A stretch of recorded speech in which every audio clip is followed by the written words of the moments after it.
Hello everyone, it is Shipwreck Samantha here, and today I'm going to be doing the color palette challenge. I don't actually know if this challenge is a thing or if I just made it up. This is a collaboration I'm doing with Feliza Estrada. She asked if we wanted to collab and I was totally on board for that, and so we both agreed to create an art piece with a designated color palette.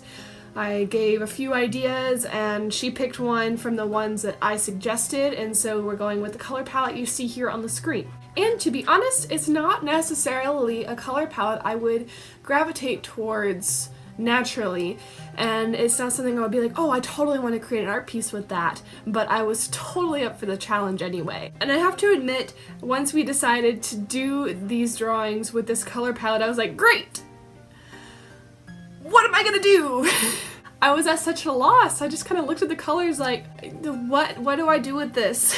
It didn't take too long though for me to come to a decision, and the colors were so bright and vibrant, it just spoke to me as like some sort of mage character or a witch or a wizard. And so I wanted to have some fun playing around with magic. I really love illustrations I see that have people with elements of magic and casting spells and things. I just really love that aesthetic, and I really wanted to incorporate that in this drawing. So I sketched out a few ideas, I looked up a few pose ideas, and I eventually settled on what you see me drawing now. I didn't put too much thought into the design of the clothes specifically. I just kind of went with whatever seemed to make sense, and I pulled up a few ball gown references, but I didn't like just the one color, and I thought because I had so many colors I needed to find a way to incorporate all of them, so I added a second layer to her dress and a corset and then the hood, so it has a lot of different elements I can play around with. So once I was happy with the sketch, I went on to adding an element of magic.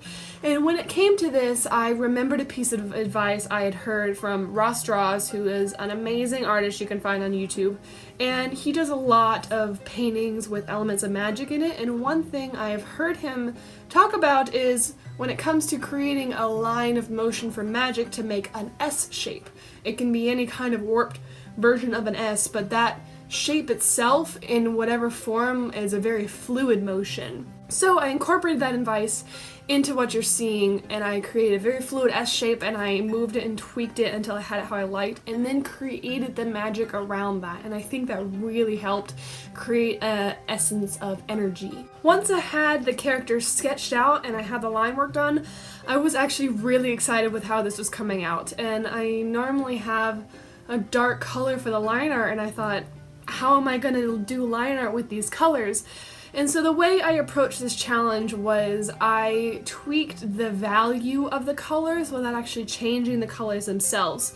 Because if I was doing this traditionally with, say, something like Copic markers, I would be able to layer them up to make something darker or do it very lightly. And so I thought it was fair if I adjusted how light or dark the colors were without changing the colors themselves. So you can see on my color picker, when I picked a color, I remained within that specific color area and just slid up and down if I wanted it lighter or darker. So I did a dark purple for the line art so I could keep that dark line art in there, and then it was on to coloring, which I thought was going to be a bit of a challenge, but wasn't quite as difficult as I thought because the colors just seemed to really naturally lay on the piece without me really having to think too much. I felt like a lot of this drawing was a lot of instinct and spontaneous stuff that went on, and I think that's why I love this piece so much and I'm so passionate about it. Is it was just a lot of stuff just kind of thrown at the screen, and the result was awesome.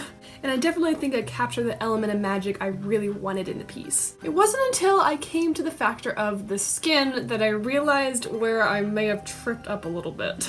I didn't have a skin tone. I was like, how am I gonna work with this? I originally thought I could use the bluish green for the skin tone, but then she looked too much like the Wicked Witch of the West, and I was like, how am I gonna make this work? So I went with, I think, the lighter blue, and I lightened it up a lot. It's almost white. She almost has no color to her skin at all, and I felt like that was the only way I could make a skin tone that looked like it made sense with the rest of the drawing. But I still think it actually worked out really well, and it keeps it from drawing your attention away from everything else. Like if she had a warm skin tone, it would really distract you from the rest of the piece. So I think that actually worked to my advantage. Then I did my shading as I normally do, and I did all of that before adding the layer of the magic, which I'd already done, but I just made that layer invisible so it wouldn't distract me while I was doing the shading.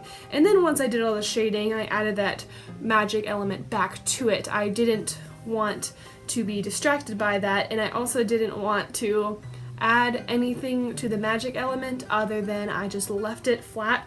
Can you not, Rose? You're getting in the way. But I think leaving it flat keeps it from being too distracting, and so I think that helped a lot, and I really had a lot of fun with actually creating the shape of the magic itself and all the little swirls and bits, and I had so much fun with this, can you tell? And like I mentioned before, purple isn't my go-to color to use in pieces because it's not one of my most favorite colors, but I actually really like this piece, and the more I use purple, the more I'm warming up to it and not disliking it as much as I used to. I guess I like purples on the bluish side because blue is what I gravitate to. I also kept the green pretty reserved for the magic itself because I really wanted it to stand out as the thing you're supposed to look at, and the S-shaped motion of the magic I think really helps draw your eye from the top to the bottom of the screen. I also really love the transparency of it and how when it overlays in front of the dress, it adds a different color to the dress that breaks up the image a little bit more, and I'm just like, I love this piece so much.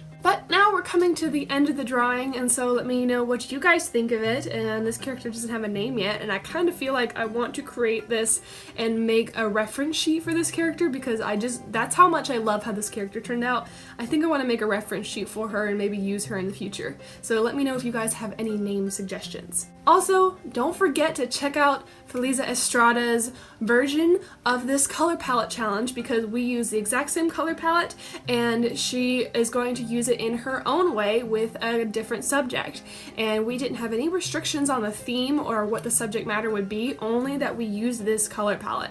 And so go check out what she does with the same color palette because it is going to be awesome. So she does a lot of watercolor paintings over on her channel, and if you guys like my watercolor paintings, you should definitely go check out hers because I will say her eye paintings are spot on. So that's all I have for you guys today. Definitely go check out Feliza Estrada's channel if you're new around here and you're coming from her channel over here. Welcome, and don't forget to join my pirate crew by hitting subscribe down below because we have new videos here every Friday and Sunday, and here on this channel we're all about art videos, and so be sure to stick around for that. And again, thank you guys so much for watching, and I will see you guys in the next video.